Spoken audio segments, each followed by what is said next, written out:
नमस्कार दोस्तों।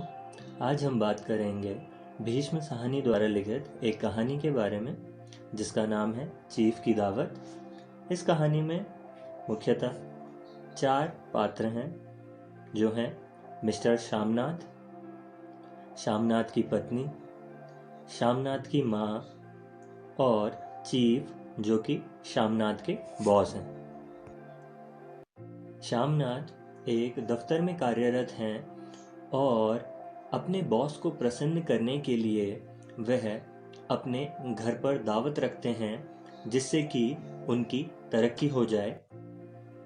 शाम को पार्टी होनी है और घर में सभी व्यस्त हैं, सजावट भी चल रही है। दिन भर पति पत्नी दावत की तैयारी में लगे रहते हैं। ऐसे में उन्हें ध्यान आता है कि माँ का क्या करें। पत्नी कहती है, माँ का क्या किया जाए, यदि वह चीफ से मिल गई तो यह सही न होगा। दरअसल इसके पीछे कारण ये है कि जो माँ है वह दिखने में खूबसूरत नहीं है और वह शहर के तौर तरीके नहीं जानती।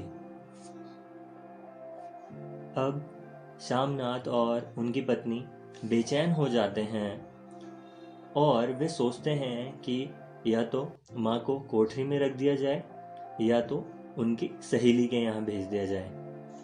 लेकिन यदि अगर उन्हें कोठरी में रखा जाएगा और वह सो गईं तो वह खर्राटे लेंगी जिससे दावत में खलल होगा, और दूसरी तरफ यदि उन्हें सहेली के घर भेज दिया जाए तो यह समस्या है कि अब उनकी सहेली भी इनके घर आएगी जो कि शामनाथ को पसंद नहीं। इन दोनों बातों को वो नकार देते हैं और सोचते हैं कि माँ को नए कपड़े पहनाए जाएं और उनको जल्दी खाना खिला देंगे ताकि वह जल्दी कोठरी में चली जाए। पर इस बात का ध्यान रखेंगे कि वह सोए नहीं क्योंकि वह बहुत खर्राटे लेती हैं। अब जो माँ है वह तो प्रत्येक स्थिति में बच्चे का भला ही चाहती हैं।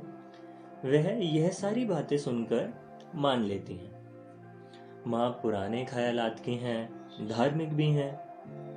बेटा माँ को कुर्सी पर बैठना तक सिखाने लग जाता है ताकि जब चीफ और माता की मुलाकात हो तो शामनाथ को शर्मिंदा न होना पड़े। इसलिए वह कई सारी चीज़ें माँ को सिखाता है। 8 बजते हैं, चीफ और अन्य लोग घर पर दावत में पहुंचते हैं। खाना पीना चर्चा सब चलती है, लेकिन जैसे ही वे बाहर आते हैं उन्हें माँ दिख जाती है।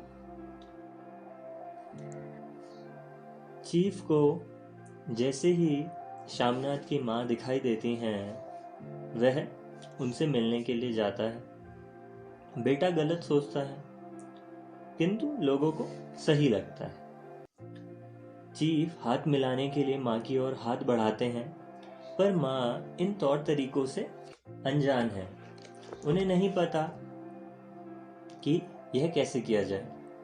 बेटा जब हाथ मिलाने का प्रयास करता है तब तक चीफ हाथ मिला चुके होते हैं। इस पर बेटे को बहुत गुस्सा आता है। दावत में आए लोग गांव की कला देखने के लिए कहते हैं और शामनाथ अपनी माँ को जबरदस्ती गाने के लिए कहता है। माँ गाती है और कला प्रदर्शन करती है।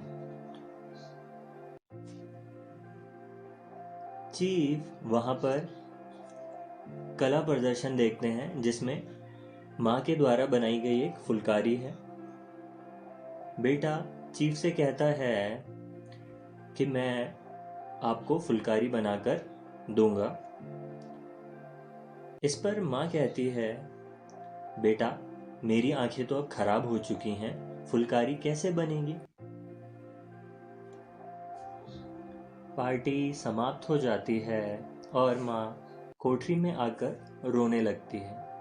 वह बेटी की तरक्की चाहती है दरवाजा खटखटाने की आवाज आती है और जैसे ही वह दरवाजा खोलती है बेटा उसे गले लगा लेता है और कहता है बॉस खुश हो गए, आपको उनके लिए फुलकारी बनाना है।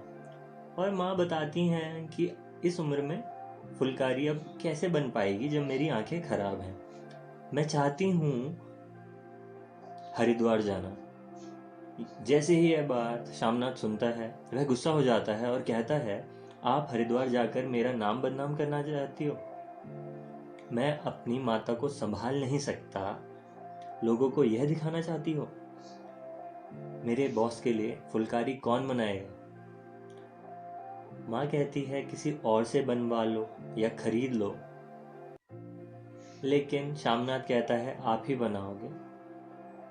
माँ अपनी इच्छाएं त्याग कर फुलकारी के लिए हाँ कह देती है और यहीं पर कहानी समाप्त हो जाती है।